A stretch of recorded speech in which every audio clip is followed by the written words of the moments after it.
बिस्मिल्लाहिर्रहमानिर्रहीम। स्टूडेंट करेंगे स्कैंडी science for class 8 chapter number 3 variation and cell division का topic adaptations. Every living thing is adapted to live in a certain way. Adaptation क्या होती हैं? जब आप एक माहौल में जीना सीख जाते हैं। जैसे कि अगर हम लोग लाहौर में रहते हैं और अगर हम मरी शिफ्ट हो जाते हैं तो फिर हमें आहिस्ता आहिस्ता वहाँ के माहौल की आदत पड़ जाएगी।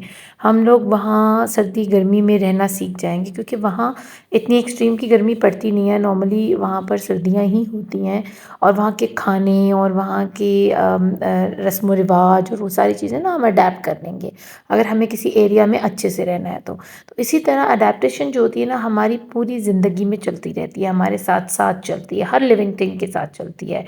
चाहे वो जानवर है, चाहे वो पौधा है, उसको अपनी जो एनवायरनमेंट है उसके साथ मुताबिकत रखना, अडेप्टेशन रखना बहुत ज़रूरी है। अदरवाइज़ या तो वो शिकार हो जाएगा अगर उसको पता नहीं होगा कि यहाँ कौन कौन से शिकारी आते हैं, या मुझे किस मौसम में बाहर नहीं निकलना है, या मुझे किस मौसम में इस इलाके को छोड़ के माइग्रेशन करनी है, जाना है कहीं और जाना है, तो फिर वो जी नहीं पाएगा। ही कांट सर्वाइव ना। तो lion have strong teeth for tearing flesh and crushing bones. अल्लाह पाक ने जो जानवर हैं जिनमें लाइन की हम बात करें तो उसको लंबे लंबे दांत दिए हैं जिससे वो अपने गोश्त को नोचते हैं, काटते हैं, क्रश करते हैं और बोन्स को तोड़ते हैं उसकी। इसके अलावा butterflies have long tubular mouth parts for sucking nectar for flower. अब अल्लाह पाक ने जो तितली है उसको एक ट्यूबुलर किस्म का पाइप दिया है सक्शन के लिए, ताकि वो जिस चीज़ पर बैठे उसके अंदर वो स्ट्रॉ की तरह डाले फ्लावर के अंदर और उसमें से उसका नेक्टार, उसका जूस जो है उसको सक कर सके। Most flowers have colour and sense to attract insects for pollination. अब सिर्फ बात जानवर शेर या तितली की नहीं हो रही जो कि मूव कर रहे हैं, यहाँ पर बात फूलों की भी हो रही है जिन जो कि अपनी तरफ इंसेक्ट्स को समझने के अट्रैक्ट करते हैं ताकि वो इंसेक्ट उन फूलों के ऊपर आकर बैठें, उनके ऊपर से जो पोलन ग्रेन्स हैं वो अपनी बॉडी के साथ चिपकाएं और फिर उड़कर दूसरे फूल पर जाएं और पोलिनेशन का सबब बने जिससे रिप्रोडक्शन हो सके, यानी नया पौधा उग सके या नया फल बन सके। तो ये सारी चीज़ें क्या हैं? ये अडेप्टेशंस हैं। जब इन जो जो चीज़ जो ज़िंदा रहने वाली चीज़ है वो जहाँ कहीं भी रहती है उसको वहाँ के माहौल के मुताबिक रहना आ जाता है। Some living things need extra special adaptation to survive in very harsh environments. अब हर किसी जानदार की किस्मत इतनी अच्छी नहीं होती कि उसको हरियाली वाली जगह मिल जाए, जंगलात मिल जाएँ।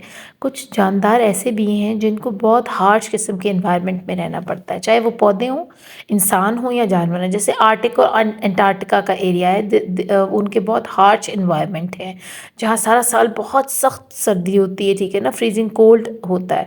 तो वहाँ पर रहना जो सीख जाता है वही ज़िंदा रह सकता है। बात करें इसी किस्म के एक हार्श एनवायरनमेंट वाले इलाके पोलर रीजन की, यानी नॉर्थ का एरिया, नॉर्थ पोल की अगर हम बात करते हैं, the polar bear lives in Arctic conditions where it is very cold specially in winter.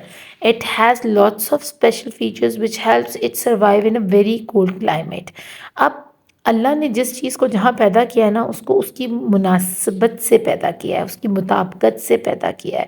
यानी ऐसा नहीं है कि जो नॉर्मल रीच है वो वहाँ जाकर रहना शुरू कर, जो ब्राउन बियर्स होते हैं they can't survive in this harsh environment, क्योंकि अल्लाह ने उनकी बॉडी टाइप वैसी नहीं बनाई। अब हम यहाँ पढ़ेंगे कि जो पोलर बियर्स हैं उनको अल्लाह ने क्या खसूसियात अता की हैं कि वो इतने हार्श क्लाइमेट के अंदर बड़ी अच्छी तरीके से सर्वाइव कर जाते हैं। तो पहली चीज़ जो हम डिस्कस करेंगे that is small year reduce heat loss. अब देखिए यहाँ पर आपको फ़र्क नज़र आ रहा होगा कि वाइल्ड और पोलर बियर की ईयर्स में कितना फ़र्क है। देखने में तो कितना ख़ास नहीं लगता, उसके भी बस छोटे ही हैं, लेकिन ये जो है ना आपकी हीट लॉस को बचाते हैं क्योंकि यहाँ पे स्किनी पार्ट होता है आपका जहाँ से आप बहुत ज़्यादा अपनी जिस्म की गर्मी को अपने कानों को गर्म रखने के लिए डिस्चार्ज करते हो। तो जितने छोटे कान होंगे उतनी कम गर्मी जिस्म की बाहर निकलेगी और बाहर की सर्दी उतनी ही कम अंदर आएगी। तो बस ये डिफरेंस है। अब हम बात करें under the skin is a thick layer of fat called blubber this जो है वो क्या करेगा, insulates the animal and provides a food store. अब यही ब्लबर जो आपको पता है ना वेल के अंदर भी होता है, जिसने मोबी डिक सुनी है मेरे टॉपिक्स को तो उसको अच्छे से पता होगा व्हाट इज़ ब्लबर मीन। तो फैट होता है, चर्बी होती है इसकी स्किन के नीचे, जो कि इसको काफ़ी काफ़ी जब ये हाइबरनेशन पे जाते हैं ना, 6-6 महीने सोए रहते हैं, तो उस वक्त वही स्टोर फूड के तौर पर काम करता है, जिसम उस फैट को खाना शुरू कर देता है और इसको ज़िंदा रखता है। और वैसे रूटीन में ये फ़ैट जो है एक स्वेटर का काम करता है, और इसके जिस्म को गर्म रखता है इतने हार्श कंडीशन के अंदर, इतने वहाँ जो है ना फ्रीजिंग कोल्ड एनवायरनमेंट के अंदर। It has a round shape to keep its surface area small compared to its volume. Less body heat is lost. अब उसका बॉडी जो है ना सेंटर वाला पार्ट वो गोल होता है बिल्कुल, as compare to wild bear ना। तो उसमें क्या होता है कि उसके जितना उसका वॉल्यूम है, जितना वज़न है, उस हिसाब से उसका मास, उसका घेराव जो है ना इतना बड़ा नहीं होता, जिससे उसकी बॉडी अगेन कम हीट को लॉस करती है। एक और फैक्टर जो कि इस हार्श एनवायरनमेंट में इसको बचा के रखता है is the thick fur keeps the bear warm. उसकी अपनी ही खाल के ऊपर जो बाल लगे होते हैं वो। The fur is greasy and keeps the polar bear dry when it is swimming in icy water. लेकिन मज़े की बात यह है कि अल्लाह ताला ने इसकी ये जो ऊपर खाल रखी है ना, खाल के ऊपर ये जो बाल हैं इसके, वो ग्रीसी होते हैं, यानी घी घी लगा होता है उनके ऊपर, ऑयली, जिसकी वजह से जब वो पानी में स्विम कर रहे होते हैं तो पानी उनकी बॉडी की स्किन को टच नहीं करता, क्योंकि वो एब्जॉर्ब ही नहीं करते बाल उसके पानी को, क्योंकि वो ग्रीसी होते हैं। आपको पता है ना, आपका घी आप डालें पानी के अंदर तो वो कभी भी वाटर मॉलिक्यूल्स को अपने अंदर नहीं लेगा, या वाटर मॉलिक्यूल्स उसको अपने अंदर एब्जॉर्ब नहीं करेंगे। इसी तरह ये बियर जब पानी में जंप करते हैं मछलियों को पकड़ने के लिए, तो इनकी बॉडी गर्म रहती है, आइस जो है ना इंसुलेटेड रहती है। और क्यों रहती है? बिकॉज इनकी जो फर है वो ग्रीसी है, घी वाली है, और पानी इसके जिस्म में एब्जॉर्ब ही नहीं हो रहा। एक और फैक्टर है इसकी legs. Strong legs enable polar bear to swim and run fast after their prey. और ये इसकी टांगें बहुत अल्लाह ने मजबूत बनाई हैं कि वो इतने बर्फ़ के अंदर जो है ना भागता चला जाता है और स्विम करता है पानी में। जब वो जंप करता है तो यही टांगें उसको जो है ना उसका शिकार करने में मदद देती हैं।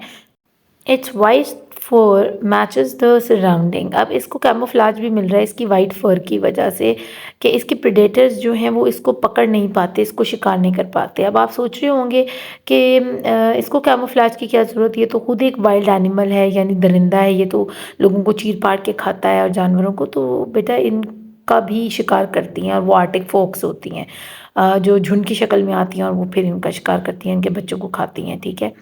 तो ये कैमोफ्लाज मिल जाता है क्योंकि वाइट इसकी स्किन है और बर्फ़ में ये होता है, तो जो शिकार है ना, शिकारी है, वो इसको ढूंढ नहीं सकता बर्फ़ के अंदर। लाइक वो ऐसे ही लगेगा जैसे ये बर्फ़ ही है, लेकिन वो बियर खड़ा होता है अक्सर वहाँ पर। Big feet spread the bear's weight on the snow and ice and stop it from sinking. अब क्या है, इसके जो नीचे वाला पाँव का हिस्सा है ना, पैडेड फीट है वो, और वो बहुत चौड़ा है, जिसकी वजह से वो बर्फ़ के अंदर उसके पाँव धंसते नहीं हैं। आपने मेरे ख्याल से 8th क्लास में पढ़ कर आए हैं कि सरफेस एरिया ज़्यादा होने की वजह से अगर हमारे टोज़ जो है ना, अगर हमने हील पहनी हुई है तो हमारा जो सरफेस एरिया ना हमारे टोज़ के पास से वो चौड़ा होता है, इसलिए हमारे पाँव नीचे धंसते नहीं हैं। लेकिन हमारी हील अक्सर, अगर हम घास पर या ऐसी नरम जगह पर चल रहे हो, तो वो हील का जो पॉइंटेड पार्ट है, नैरो हिस्सा है, वो नीचे चला जाता है। तो अब क्योंकि अल्लाह ने इसको सरफेस एरिया ज़्यादा दिया इसके पंजों के नीचे, तो ये बर्फ़ के अंदर आसानी से इसके पाँव धंसते नहीं हैं और ये वहाँ पर बड़े अच्छे से भाग सकता है। तो ये थे कुछ फैक्टर्स जो कि पोलर बियर को आर्टिक के हार्श एनवायरनमेंट में ज़िंदा रहने के लिए उसकी मदद करते हैं। Our next topic is a difference between variation and adaptation. अब वेरिएशन और अडेप्टेशन में क्या फ़र्क है? Adaptations are physical or behavioral characteristics that makes an organism better suited to the environment it lives in. अब आपको अडेप्टेशन क्या सिखाती है कि अगर आप लाहौर के रहने वाले हैं और आपको मरी जाके रहना पड़े, लाइक, या अगर आप पाकिस्तान में रहते हो और आपको जाकर सऊदीया में रहना पड़े, या आपको कहीं यूके में रहना पड़े जहाँ पर बिल्कुल एनवायरनमेंट आपके कंट्री से डिफरेंट है, तो आप क्या करेंगे, वहाँ जाकर उस चीज़ों को अडेप्ट करना शुरू करेंगे। फ़िज़िकल तौर पर अपने बिहेवियर को चेंज करेंगे। अपनी जो एक्टिविटीज़ हैं उनको चेंज करेंगे, तो आप क्या करेंगे, फिर वहाँ रहना सीख जाएंगे, उस एरिया में, उस इन्वायरमेंट में रहना सीख जाएंगे।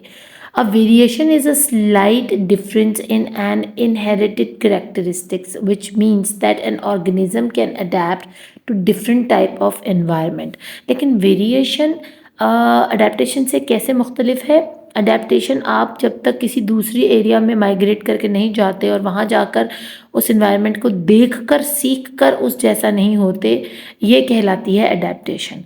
लेकिन वेरिएशन क्या है कि आप जैसे ही एक जगह से दूसरी जगह गए, आपने फ़ौरन से उस चीज़ को समझ लिया। तो वो क्यों समझा? क्योंकि मे बी आपके एंसेस्टर्स या आपके पेरेंट्स या आपके माँ बाप उस इलाके में पहले रह चुके हैं और वो चीज़ें कुदरती तौर पर आपके अंदर मौजूद हैं। वो इम्यून सिस्टम भी आपका हो सकता है, वो आपके तौर तरीके भी हो सकते हैं जो कि आपको माँ बाप की तरफ से सिखाए गए हैं, आपको इनहेरिट हुए हैं वो, ठीक है। तो ये फ़र्क है स्लाइट सा, कि एक तो वो चीज़ जो आपने बिल्कुल नई नई सीखी है किसी जगह पर ज़िंदा रहने के लिए, और एक चीज़ वो जो आपने एक जगह से दूसरी जगह जाते ही अपना ली है क्योंकि आप यूज्ड टू थे उसके, वो आपके अंदर मौजूद था, फितरतन आपको आदत थी उन चीज़ों की। तो इतना सा डिफरेंस है। एक और मिसाल से मैं आपको बता देती हूँ कि जैसे पठान अगर रहते हैं लाहौर के अंदर, तो वो अपने कल्चर, अपनी चीज़ों को नहीं भूलते, वो अपने रस्म व रिवाज को नहीं भूलते, वो अपने रहन सहन को नहीं बदलते, रहते बेशक वो किसी और जगह पर हैं।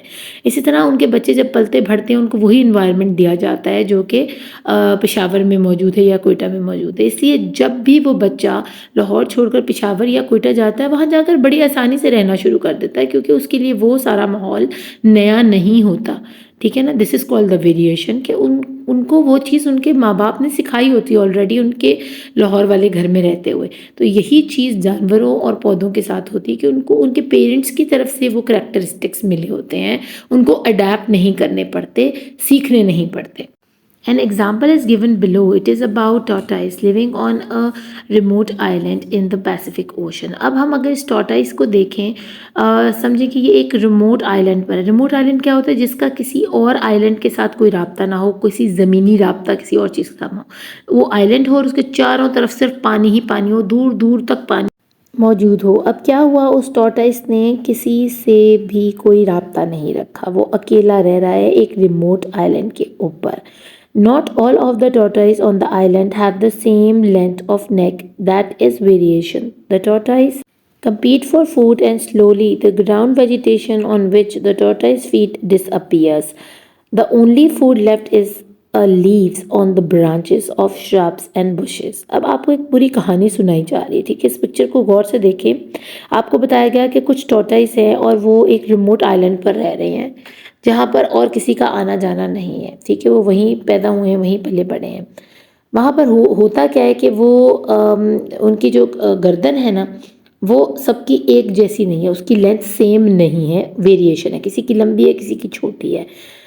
अब क्या हुआ है कि उस आइलैंड के ऊपर खाना आहिस्ता आहिस्ता ख़त्म हो गया क्योंकि उनके कंपटीशन चल रहा है, काफ़ी सारे वहाँ पर मौजूद हैं टॉर्टॉइस। तो उन्होंने खाना खाना शुरू किया और खाना कम होना शुरू हो गया जो कि ज़मीन पर मौजूद था, जिनमें आप कह सकते हैं कि ग्राउंड वेजिटेशन के अंदर आपकी फीडिंग रखी हुई थी, वो सारी ख़त्म हो गई।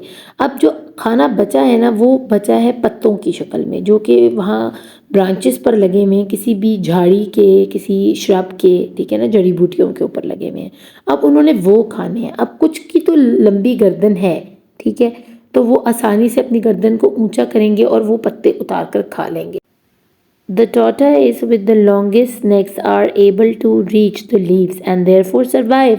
यानी जैसे मैंने आपको बताया, जिन टॉर्टोइस की तो लंबी गर्दन है वो तो उन पत्तों तक पहुंचेंगे, खाएंगे और बच जाएंगे।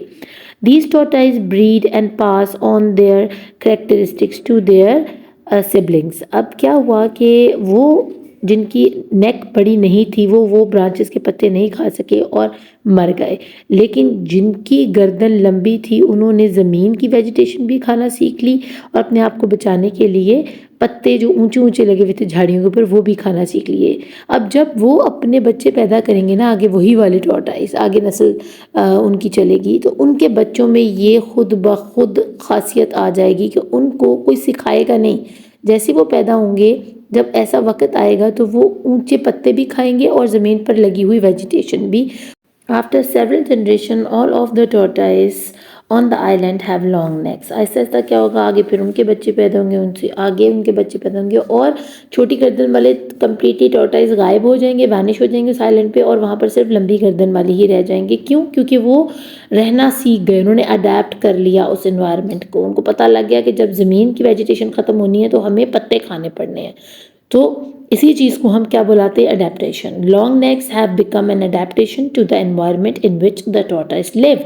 तो अभी उन्होंने ज़िंदा रहने के लिए, सर्वाइव करने के लिए क्या किया? अडेप्ट किया, यानी वो गर्दन ऊंची करके अपनी गर्दन का इस्तेमाल करके उन पत्तों को खाया और ज़िंदा रहे। जबकि जो छोटी गर्दन वाले थे वो कम्प्लीटली वैनिश हो गए from that remote island. For humans having a long neck is still a variation but not an adaptation. लेकिन अगर हम इंसानों की बात करें तो कुछ की गर्दन लंबी है, कुछ की छोटी है, लेकिन छोटी लंबी गर्दन सिर्फ वेरिएशन का हिस्सा है, अडेप्टेशन का नहीं। क्योंकि हम गर्दन ऊंची करके दरख्तों से पत्ते नहीं उतारते, हम लोग हाथ इस्तेमाल करते हैं अपने कोई भी काम करने के लिए। A long neck may be useful when watching a game of cricket but has no effect otherwise। लेकिन अगर आपकी गर्दन लंबी है तो उसका सिर्फ आपको यही फ़ायदा होगा कि अगर आप स्टेडियम में खड़े हुए और आप क्रिकेट मैच देख रहे हैं तो एटलीस्ट आप अपनी गर्दन को ऊंचा होने की वजह से बाकियों के सरों के ऊपर से वो सामने ग्राउंड की तरफ देख सकेंगे। बस इसका यही फ़ायदा है इंसानों को। तो उम्मीद करती हूँ अडेप्टेशन और डिफरेंस बिटवीन अडेप्टेशन और इनहेरिटेंस आपको यानी वेरिएशन के समझ आ चुका होगा कि इसका क्या फ़ायदा है और क्या नुकसान है। जो लोग अडेप्ट कर लेते हैं, जीना सीख जाते हैं हर तरह के इन्वायरमेंट में, वही सर्वाइव कर पाते हैं और उन्हीं की नस्लें आगे बढ़ती हैं। और जो लोग अडेप्ट नहीं करते अपने माहौल को, दे लेफ्ट बिहाइंड। ठीक है, तो अपना खूब ख्याल रखिएगा। Thank you for watching. इंशाल्लाह नेक्स्ट वीडियो में करेंगे जेनेटिक एंड हेरिडिटी। तब तक के लिए अल्लाह ने के पान।